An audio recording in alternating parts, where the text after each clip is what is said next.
Hello and welcome to this webinar, introducing the new Global Social Challenges Journal from Bristol University Press. My name is Julia Mortimer. I'll be chairing. I'm the Journals and Open Access Director at the Press, and we're really pleased to be here today as part of the university's first Festival of International Research and Partnerships. So thank you very much for joining us. A couple of housekeeping things first. Please put any questions you might have in the Q&A. That's in the Q&A box at the bottom of your screens and not in the chat. But feel free to use the chat for any general comments or if there are any technical problems you need to tell us about. The raised hands function is not available, so please use those other options today. I'll shortly be handing over to members of our editorial team, but firstly I wanted to provide a very brief overview about the journal. Bristol University Press has an overall aim to address the global social challenges and bring about positive change in the world. We want to question the status quo, promote social justice, and reframe ideas in a global context.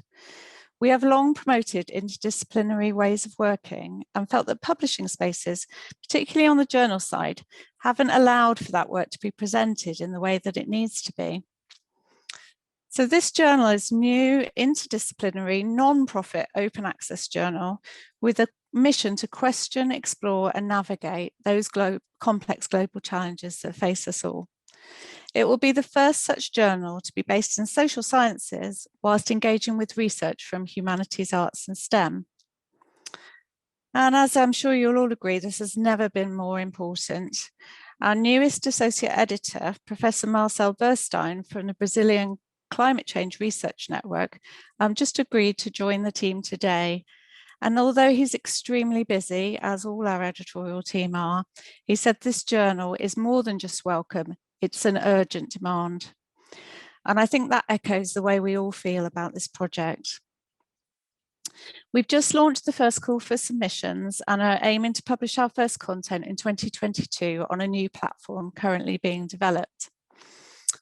The journal is supported by the University of Bristol to give free publishing access to staff here and to support the Global Challenge Work Programme. We're extremely grateful to the university for that support. The journal will operate on a gold open access model, but APCs will be waived in the first year for anybody outside of the university too, without full funding. And thereafter, there'll be a sliding scale of charges with waivers and discounts for those in low and middle income countries and ongoing support for those without funding for OA. We want it to be exciting and different. Alongside research articles, we want to publish a range of other content and to link that content innovatively in order to be able to look at issues we face from fresh perspectives, allow space for debate, and to properly embrace co-production and interdisciplinary research collaborations. It's a work in progress, it's not set in stone, and we welcome community feedback along the way to help develop the journal. And that's what's been happening so far with the team as we're building it. We also want it to be a truly global endeavour, and that starts with the team, which we continue to build. You can have a look at our website pages. I'm sure my colleague Sarah will put a link in the chat to the website and to find out more about the team and read the call for submissions. So without further ado, I'm delighted to be able to hand you over now to some members of that excellent team who will introduce themselves, tell you about why they got involved with the journal and which aspects of it are most important to them. So over to you, David, to introduce yourself. Thanks very much, Julia. I am David Simon, Professor of Development Geography at Royal Holloway in the University of London, and have many external roles, including currently serving as a member of the International Commission on Sustainable Agricultural Intensification.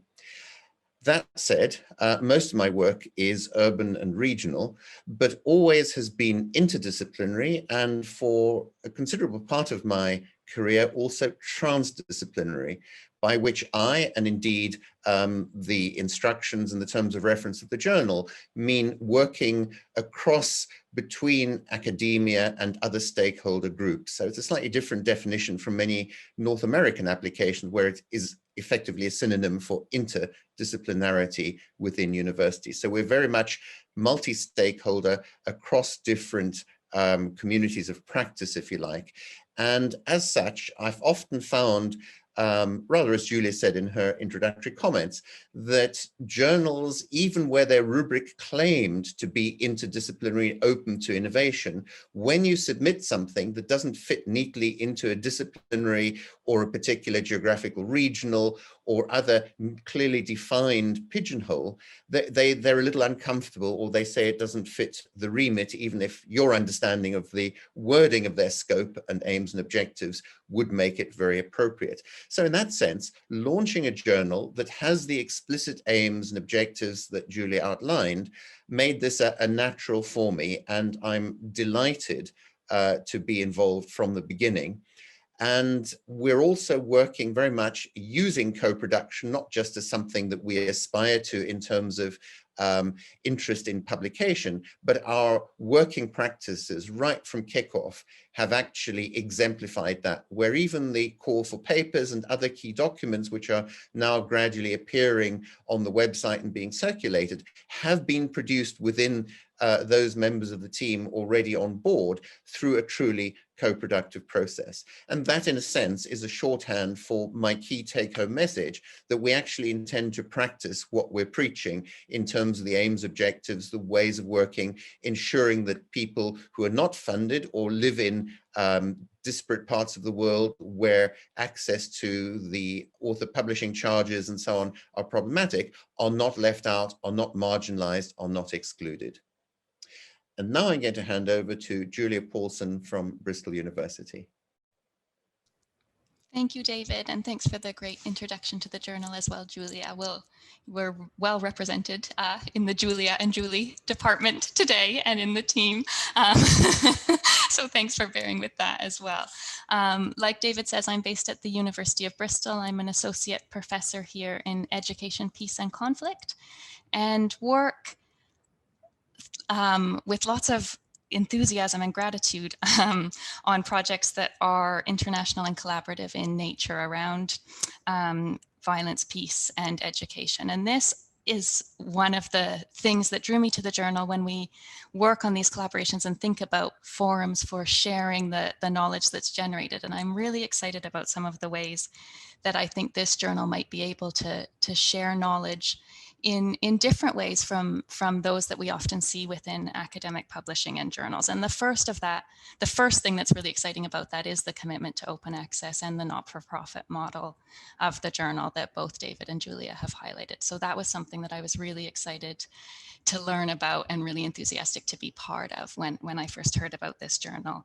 And then I'm also really excited about the possibilities for publishing and sharing knowledge that emerges from international and collaborative and multilingual and interdisciplinary, of course, collaborations. So thinking about some of the work that I'm involved in on the Education, Justice and Memory Network, where I'm working with colleagues based in Cambodia, Colombia, Pakistan, and Uganda, including academic researchers, but also artists, activists, educators, and colleagues from civil society organizations who are generating and producing approaches to teaching about the violent past using poetry, theater, digital media, cooking, muralism, and art. So it's knowledge that they're generating and research that they're doing, but the products that come out of it include academic writing, but aren't limited to academic writing.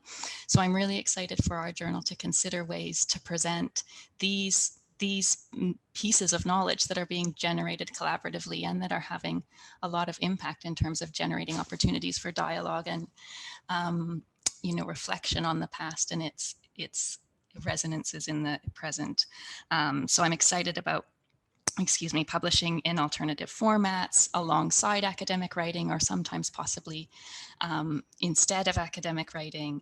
I'm excited too about thinking about authorship and possibilities for writing collaboratively within the journal, possibly as collectives, possibly in collaborative writing that maintains the distinctive voices of each author, using possibly metalog. I read a paper recently by a colleague, Ziba Nwaka, who I think is here, by Ziba and several of her colleagues, who were using metalog to maintain their distinctive voices while also authoring something collectively. And that worked really nicely. And I think it would be great to see more examples of kind of creative collaborative writing within the journal and exploring some of these models. And then I'm also really interested, this is something that we're continuing to discuss across the team, I think, but opportunities for publication in languages other than English, or publication in translation. So opening opportunities for more multilingual publication within the journal. And I don't think we have any thing to share precisely on how that will work yet, but I did want to just let everyone know here today that that's a conversation that's ongoing and something that I think we share interest in across the team. So those are the things that really drew me to the journal, and then I'm really excited to work with others to ensure space for, and really look forward to hearing from people who are interested in submitting their work and the kinds of things that they would like to see published and find space for. So with those words, it's my pleasure to hand over to Ningguang Fan.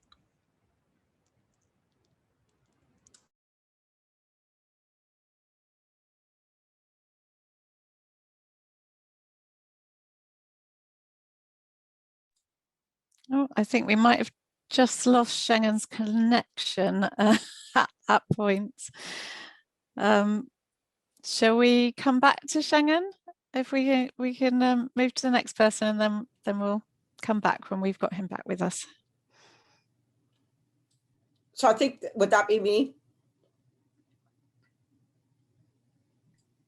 Yes, I think that is you, Julie. Okay. Great, thank you. And then once he reappears, please feel free to slot him into the order. I'm Julie Thompson Klein, a professor of humanities emerita at Wayne State University in Detroit, Michigan in the US, seated in an English department, but I'm also an international research affiliate of the Transdisciplinarity Lab at ETH Zurich, which is the Federal Institute of Technology, and that is seated in the Department of Environmental Sciences.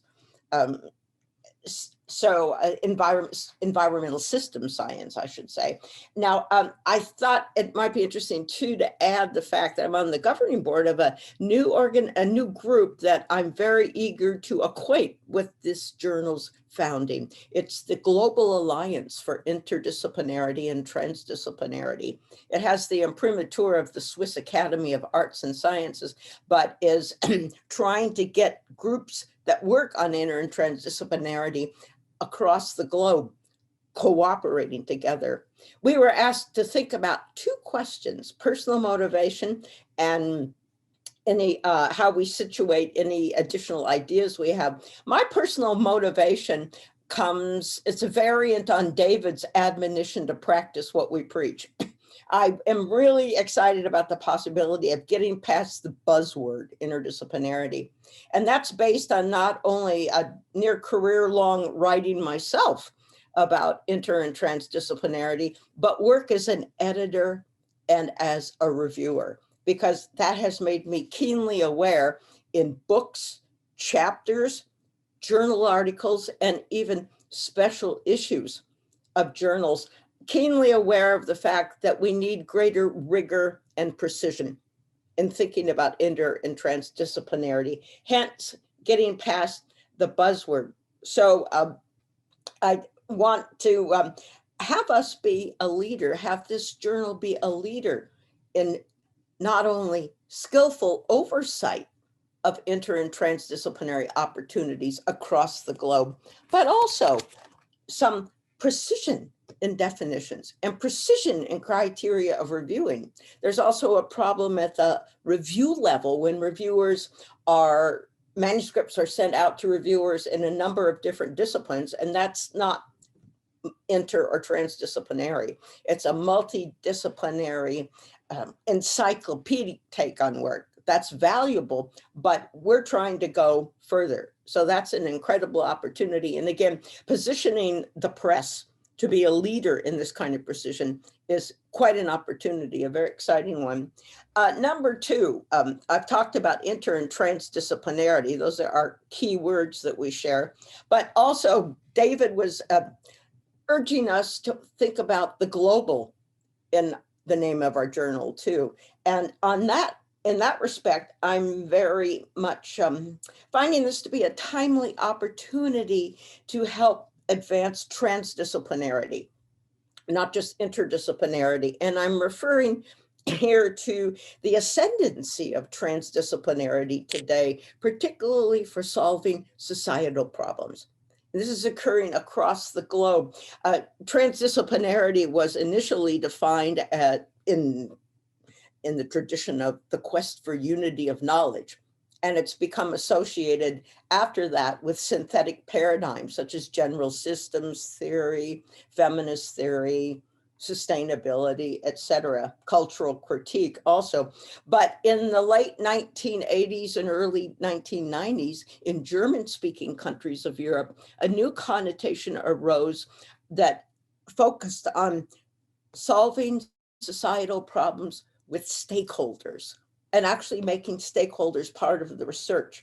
So this is an important opportunity for the journal also to be supportive of that effort, because the problems that we're facing are formidably complex and they do require multiple stakeholders. And one of the things that has emerged is much greater attention to social challenges that require lay knowledge, traditional knowledge, and indigenous knowledge, giving greater accord to those. And that's a form of inclusivity that we can model very powerfully. I also think that it's important to recognize this discourse of transdisciplinarity that I'm referring to has gone global itself. It's not just European based, though it started there, but it's expanded to Latin America, to Africa, and to Australia. So it's become a global discourse of its own. And as we also find that funders are aware of it, and science policy bodies and educational bodies, they are invoking the importance of this focus. So with that, since Ningguang Fan has returned to us, Julia, would you like me to go to Ningguang and then he could introduce Paola, or I'm glad to? Yes. Okay. That would be great. Go ahead, Ningguang. Good to see you back. Yeah, thank you, Judy. Can you hear me now? Yes. Very good, very good. Well, I'm Ningguang Fan, greetings from Beijing. And I used to work at IPRI, International Food Policy Research Institute, for 25 years, working on food policy issues, transforming global food systems. Now, about a year ago, just before COVID-19 came, so I came back to China. And here I set up a research academy to look at the transformation of the food systems for better nutrition, better health, better environment, and mitigate the climate change, or obviously better society. So this journal attracts me for many reasons. First, it's global. We know that global food systems are facing tremendous challenges, climate change, malnutrition, overweight, obesity, hunger. And in the meantime, we use too much resources in producing our food. We contribute to climate change. Probably 30% of the climate change is due to food production. So the global challenges need global solution. So the global is a key word here. The second is a social. I have been working with engineers, technologists, and to some extent economists. I'm an economist by myself. But very quickly we realized that we have to work with others, particularly social sciences, like political scientists, that is even the sociologists, the anthropologists, and even psychology. We know that the food systems is a people system. The key players in the food systems, we need to change their behavior. Their behavior in using our resources, in producing our foods, in behaving, allocating the benefits from the food system to everybody in the food systems, and to change our behavior in eating. Sometimes we eat too much meat, too much red meat. We don't eat much vegetables and fruits. That contributes another global challenges we are facing. Obviously, challenges is clear. So we do have tremendous challenges here. So I have been working on food system for the last 35 years. And I do think we must work interdisciplinarily, or using multidisciplinary to solve some of the complex problems we are facing today. So I'm really looking forward to working with others, to really transform the food system we have right now. And currently our food systems are not sustainable, do not produce healthy and nutritious foods. And many people do not benefit from our food systems, particularly women, children, and the youth. So now I hand it over to Paolo Mate.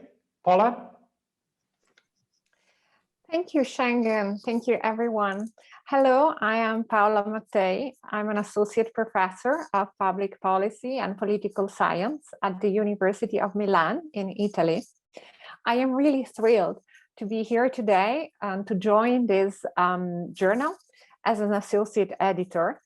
I decided to get involved in this new journal and this project mainly because I am also, like other colleagues here, committed to creating bridges across different fields and different disciplines.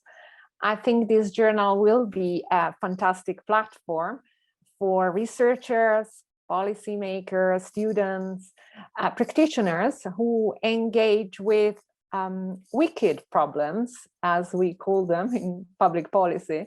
And these are really challenges, social challenges, public policy challenges that cannot be adequately explained just by one narrow perspective. For example, we cannot improve global health if we only take a medical view. And we can probably not understand pandemics if we don't pay attention to their sociological, economic, and social consequences. As my colleagues here today, I therefore am very committed to interdisciplinarity as a research practice. I also think that it facilitates creativity in understanding social problems instead of a narrow and technical knowledge. In my professional life, I see young researchers and students having great CVs, which are much better than mine when I was at their age. Yet I also notice a tendency to produce repetitive articles and to conform to the pressure of fitting into one discipline. And this creates, in my view, too much homogenization. So I do think Global Social Challenges is the ideal journal to foster a new innovation and cross-fertilization of ideas. Well, I'd like to say a few words about my own work. My current research projects concern the role of science and education, looking at national, European, and global reforms of education. And from my research, I've learned that national systems are interconnected globally with global systems of science. Although reforms are driven nationally, I think nowadays science and innovation policies are really responses to global forces and global systems. And so I do think that Global Social Challenges contributes to build and consolidate global connections and debates. So I am excited, as other colleagues have said here, about publishing in other non-traditional formats as well. And this could trigger a debate and a global conversation. So I also think that actually Bristol, we are very lucky to and fortunate to have Bristol University Press on our side, offering wonderful support. As a long tradition, and it is unique in the publishing world, it excels at creating these global networks of researchers and policymakers who are interested in engaging with conversations, and I think that's really a great advantage that we have. I now will hand over to Naomi. Great, thank you. So my name's Naomi Milner. I'm a senior lecturer in human geography at the University of Bristol. And Like some of my colleagues, I work in a slightly interdisciplinary or transdisciplinary area. Primarily, it's called political ecology is the field that I work in. So we look particularly at the kind of social and political aspects of environmental protection, conservation, transformations, if you like, but also the environmental dimensions of politics and states and transnational structures. So it's very natural for me to be looking for journals, for publishing options that favour that interdisciplinary aspect, the conversation that needs to happen between the disciplines to do that kind of work. And over the past 10 years, as I've been building these projects, primarily in Latin America, looking at environmental conflict, the social dimensions of biodiversity conservation, and different aspects of environmental politics, I've constantly met this frustration of not quite knowing where we can put these conversations. Either we need to squeeze ourselves into the formats that already exist, or we have to break it down and publish different bits of the puzzle without connecting it up. So when I was invited to take part in this conversation leading to thinking through what this journal could be, I was really attracted to the idea and enthusiastic, thinking through how you can not just fit in to the conversation as it exists, but shape the conversation. Think what kind of structures, what kinds of formats are needed to have these conversations in an interdisciplinary way, which, you know, the kind of conversation between different disciplines, but also a transdisciplinary way, in a way that makes sense to people who are coming from different disciplines and isn't too much hung up in particular kinds of jargon.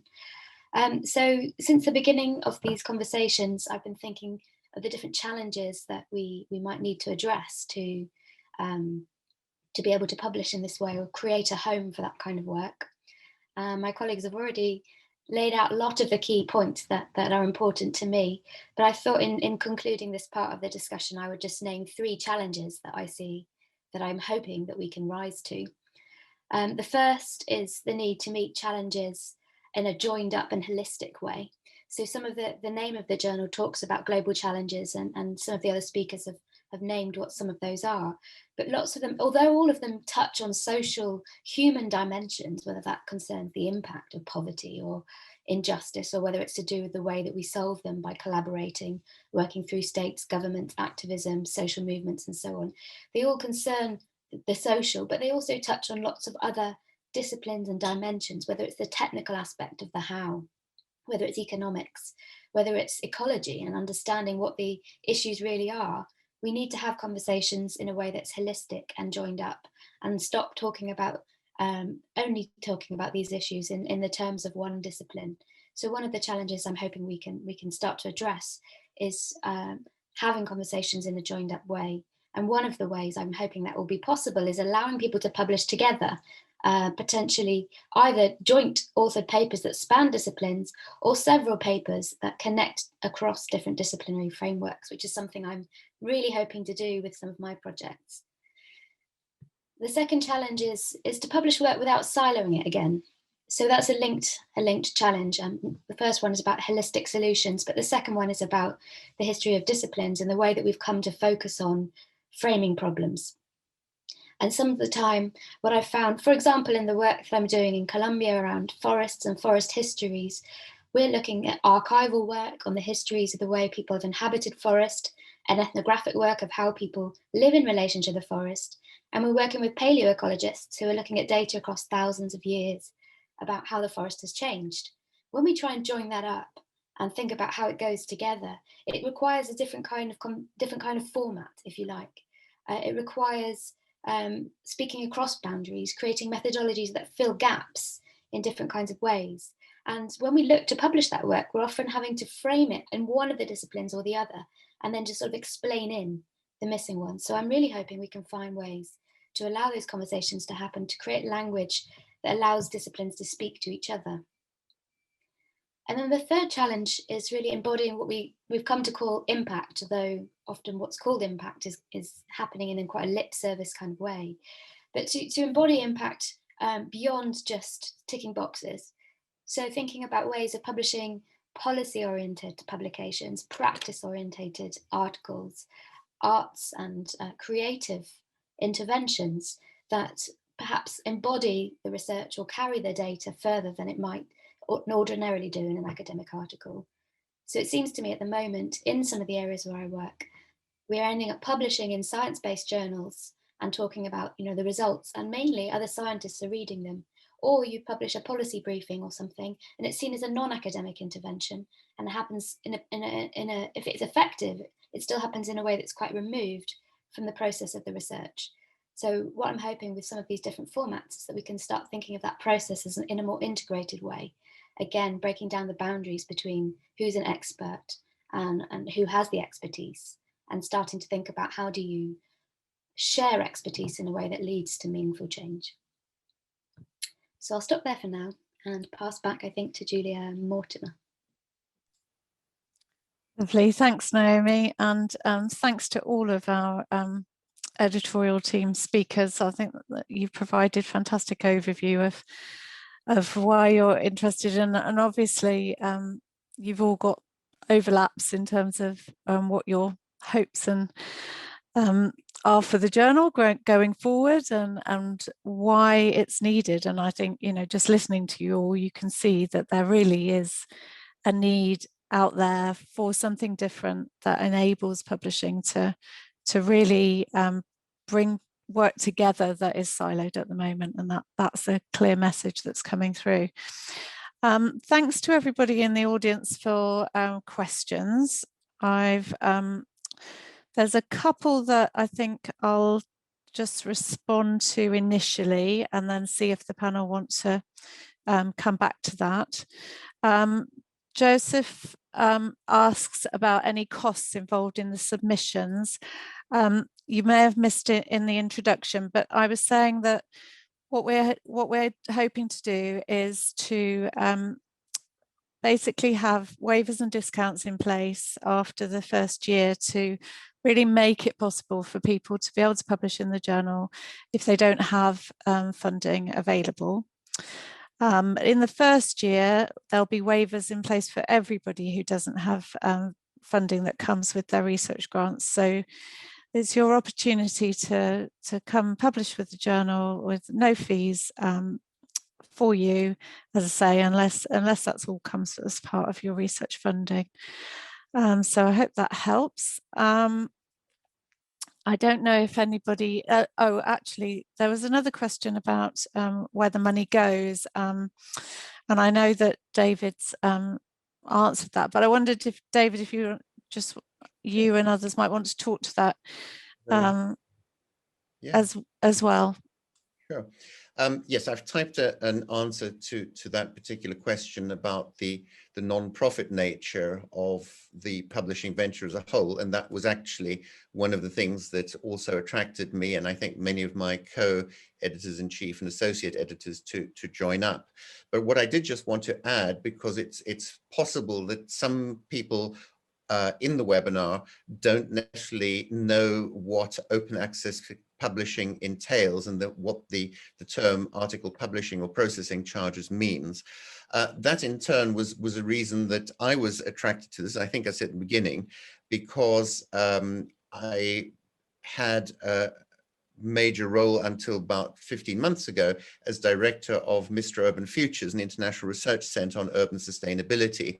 And our mission required by the funders was to make all our published outputs freely available, meaning open access, so they're not hidden behind subscription paywalls. And to that end, I published and edited 2 books with Policy Press on the open access basis, which was part of the initiative to open that avenue. And the success of that venture and the increased reach of the books, precisely because anybody anywhere in the world can download them free of charge, was really important. And the experience was very positive. And again, that attracted me to sign up, as it were, to join Global Social Challenges Journal. And that's really the ethos of open access publishing, that nobody is excluded from reading it because they're not a member of a university or some other institution that has paid a traditional subscription to that journal. So in other words, what it means is that the costs of operating the journal are obtained from the authors and the so-called article processing charges, APCs, rather than from a subscription. And that's why, as Julia just explained, there are a series of mechanisms being put in place to ensure that people who work in low middle income countries where the local currency makes any of this unaffordable once exchanged to pounds, dollars, euros, or other so-called hard currencies, but also people who are unwaged, do not have institutional affiliations, because, as I said in my first contribution, we really don't want people to be marginalized from or excluded from the ability to publish. So that's the basis of the publishing model. Julia might want to elaborate a little bit on the non-profit nature, but the key thing is it's not inflating shareholder portfolios. The journal editorial team are not getting inflated honoraria or anything else. And we're operating on a very limited budget because we have to live within the means by virtue of that non-profit basis of operation. Yes, thank you, David. I would agree with all of that. And I would say that, we're looking to recover the costs. It's not a cheap thing to do, especially because we're developing a new platform to be able to showcase this range of work in innovative new ways. And that's not a cheap undertaking, but we hope to have a very fair APC, which will be decided by the time we go ahead without the waivers. But that is transparent, where we can show where the money goes for that APC very clearly, and that any extra money that is raised will go straight back into the development of the journal and to doing more things for the publishing through the journal. So I hope that answers that question. We've got a few other questions I'll move on to. I think one is about what's the view of the most unique aspect of the Global Social Challenges Journal that would be exciting and attractive to potential authors. I know that you've all answered that to some degree as you've gone on, but perhaps I can open that up to anybody who'd like to answer from the panel. Actually, may I speak to what I typed in? I'm not sure if everybody can see it, but this is a great question. And I would say it's intersections. This will be a challenge, but a welcome challenge for making good on inter and transdisciplinarity as well. And so I see the keyword intersections, because we're talking about intersections of not only specific global challenges. I'm thinking back to Schengen's remarks.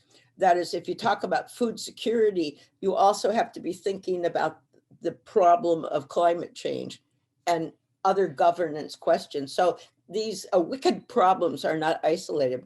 But in addition to that, I think that one of the exciting prospects of intersections is local, regional, national, and international relations, because people will be working across those. And that's something that has to happen for a global challenge to really be addressed, to be understood, and to be solved. And finally, we talk a lot about getting disciplines to work together, but it's intersections of not only disciplines, but disciplines, interdisciplinary fields, professions, that is occupational professions, as well as sectors of society. And so that brings in participation of government, industry, and civil society as well. And we should come back full circle to David's remarks too, about being inclusive, so that someone is not out of the loop, if you will, on access to the journal because someone is not in an institution, someone is part of civil society and is impacted by the global challenges, but is not denied access or voice. Can I say something here? I think the journal is very unique, that it focuses on challenges and solutions to some extent. So not some sort of specific disciplines or subjects, let's say whether it's economics or sociology or physics or engineering. So it's challenges. When we wanted to tackle challenges, then we must bring different expertise together. So that's unique. That's very different even from my own field, economics. So for example, we do publish in economics journal, agriculture economics, but usually they are not challenges or solutions orientated. So that's the uniqueness of this journal. Thank you. Thank you to both of you for answering that one. I'll just run through some more questions so that we've hopefully get time to cover them all. Holly Walsh has just asked, are the panelists open to submissions from PhD researchers who are at an early stage in their academic career? And the answer is definitely yes, but I don't know if anybody else would like to advance on that. I've just answered it in the Q&A chat panel. Thanks, David. Yeah. So yeah, we're absolutely, and we really want to encourage early career academics to publish in the journal. As David said, all the papers will be peer reviewed, and we establish according procedures for each category of submission, but in a completely fair and equitable way, as we do across the board. You know, quality is absolutely vital for this journal, as it is for all of Bristol University Press publishing. And we did have another question about peer review, and it, as I think many of the panelists already touched on, you know, that's going to be a challenge, because if you have interdisciplinary work, how do you approach that in terms of peer review? And we're at, as I said, it's quite an iterative process, this journal. We're at quite an early stage, and we're having discussions about all of these things at the moment. But any thoughts from the panel about that approach? I think, Julia, you touched on it a little bit earlier on. Yes, I think the challenge will be for us as editors and with our advisory board to ensure that peer review does have a cross-disciplinary focus and even a cross-sector focus. And so that means we're not just sending an article out, a potential article out to an economist and a political scientist and someone from another social science discipline, but that we would be helping to guide that process and getting them to think about what are the criteria of quality. You mentioned quality, Julia, and that's just fundamentally important, but that will require editorial guidance for the reviewers as well. Yeah, absolutely. Naomi, did you want to come in on that one? Yeah, just to join those two questions together, I think there is a real challenge for publishing in general to think through how do you have a rigorous peer review process that's also accessible and legible. And thinking about early career researchers, one of the big challenges is the legibility. It's quite hard to understand the invisible rules within any given discipline about what counts as research that counts as research. And, you know, journals lay out their principles, but then in practice, when that goes out to reviewers, there are other rules often in operation that are kind of slightly hidden that are to do with the discipline. So I think this is still all a process, but I think one of the things that will be important for us is to lay out the criteria that we're counting to mean good research, and that we make that transparent to our reviewers as well, because otherwise we will find that different rules are in operation for different reviewers, but actually what we're seeking to do is create a process that is understandable, that makes sense to different people in different disciplines. So I think that is a challenge for us to face, but I hope that we'll be able to meet it. Yeah, absolutely. Thank you, Naomi. I'm just checking the questions. Oh yeah, so there's one that's just come in about opportunities for a practitioner to submit who are not affiliated with the university. Who would like to jump in with that one? Again, I think, you know, the answer is that we are very keen to have contributions from practitioners, and you know, that will be one of the cases where there wouldn't be a standard APC, for example, if you're coming from an organisation that doesn't operate in the kind of research funding environment. But Julia, you had your hand up. Yeah, I mean that links to something I was thinking as we were discussing peer review as well, and I wanted to draw attention to the advisory board composition as well, because I think there are quite a few members of the advisory board who are based outside of universities and whose professional expertise comes from their experience working in other sectors and in other ways around global social challenges, right? Either as policymakers or activists or people working in programming and things. So I think they'll be really useful too in advising us on strategies for reviewing contributions, because we are hoping for contributions that don't necessarily always map onto a standard academic article, right? So we'll need to think about how we review those and how we assess quality, like you're saying, drawing on the expertise of colleagues who are developing quality work in other formats, right? Who are represented on that advisory board. So I think that just in answer to that question about practitioners submitting and artists submitting and people working in NGOs who want to share the relevant work that they're doing or in other civil society organizations, I think that would be wonderful to share those contributions in the journal, and we will need to develop together with suggestions too from interested people ways for reviewing those. Yeah, no, anybody that's taking part as an attendee, if you would like to work with us to develop those ideas, and do contact us and let us know. It's really useful to know what the barriers are. We have a number of policy and practice sections within the journals that we publish already. So we are used to doing this and engaging with policymakers and practitioners, and we understand that that they need, those contributions are dealt with sometimes in different ways to the academic contributions. But I know that one of the things that everybody's keen on is encouraging debate, having space so that we can publish articles, but also responses and comments and debates to them, as well as other kinds of non-traditional academic contributions, as we've all been saying.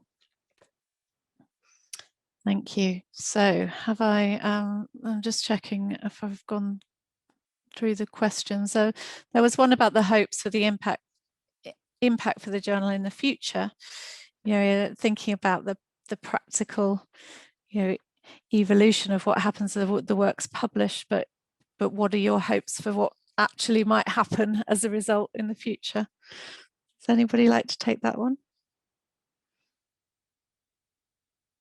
Again, you did answer that, David. And we do need to, be wary of impact factor, traditional metrics, but obviously very much real world impact too. So what I was really trying to do was to distinguish the sort of metrics of impact as per the way journal citation counts. Impact factors are calculated by Thomson Reuters, or indeed as institutionalized in bureaucratic academic review exercises like the Research Excellence Framework in the UK or its numerous equivalents in other countries, but actually to focus on real world impact in terms of making a difference, where the views of the authors, the research results that are published gain traction and hopefully help in some small way to addressing those wicked problems that Paola mentioned in her contribution, and others have picked up in different ways, so that it becomes a reference point, a go-to source, if you like, of reliable information, knowledge, opinions, policy interventions to address these wicked challenges. Wonderful. Thank you, David. Anybody else like to add anything there?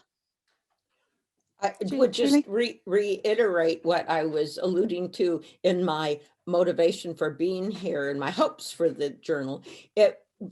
One of the impacts of the journal would be that it becomes a model for doing the kind of cross-disciplinary and cross-sector scholarship we're talking about. And I very much appreciate Naomi's remarks, because it's about legibility, it's about clarity, it's about making sure there's transparency. And that's often lacking. Yeah, absolutely. Sibar, thank you for your question, and I hope I pronounced your name correctly. You asked about whether there be any form of public engagement with the journal, so it's actually open access beyond academia, and the answer is absolutely yes. It will be open access to everybody, and as we said, we'll be looking at mechanisms whereby we can get that public engagement involved in that debate happening. We have an amazing blog at Bristol University Press as well called Transforming Society, and there will be lots of blog posts and social media activity around the journal that will really be working to gain that public engagement too, and to make it more accessible. You know, we've been talking about easy to read summaries and other ways of making academic content accessible, and that's going to be really important too. Just to add to that, Julie, we're also discussing the possibility of including abstracts in 1 or 2 languages other than English, if we have the capacity and the resources to do that, again, as a way of reaching out to people for whom English is not a first or fluent language.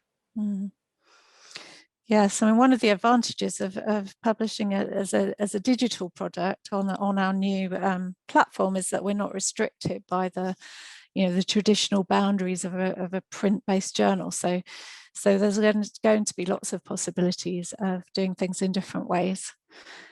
So yes, it's so exciting, and do please consider submitting to the journal if you're out there listening, and tell your friends about it, and follow us on Twitter, etc. Join the mailing list, and that's enough of a plug, I think.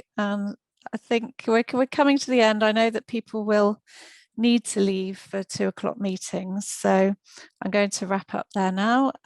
Say a huge thank you to everybody on the panel, to the editorial team, and to all the other editorial team members and EAB members who are involved in the journal, some of you who may be taking part now. So yes, that leaves me to say have a very lovely afternoon, everybody, and thank you again for joining us.